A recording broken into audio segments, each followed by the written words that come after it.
সব চিনেন, কোরআন চিনেন না, হাদিস চিনেন না, ঠিক কিনা বলে? সেজন্যই আপনাদের মুখে শুনতে পাই যে আমি মুসলিম নই, আমি বাঙালি, আমার প্রথম পরিচয় বাঙালি। না, আমার প্রথম পরিচয় আমি মুসলিম, আমি উম্মতে মুহাম্মাদি, আমি রাসূলুল্লাহর উম্মত, তারপরে আমার অন্য পরিচয়। মনের কষ্ট কি বুঝি? দাদা পরদাদা তো সনাতন হিন্দু ছিল, এখন ঠেকে গেছে মুসলমান হয়ে।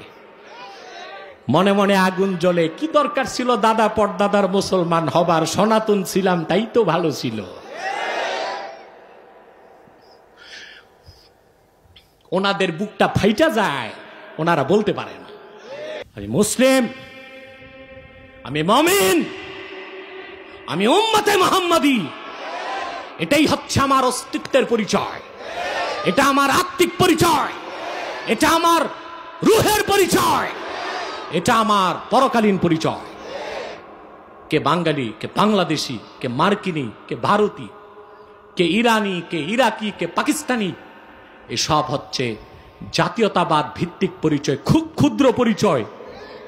আখেরাতে এটা 2 পয়সা কামে আসবে না।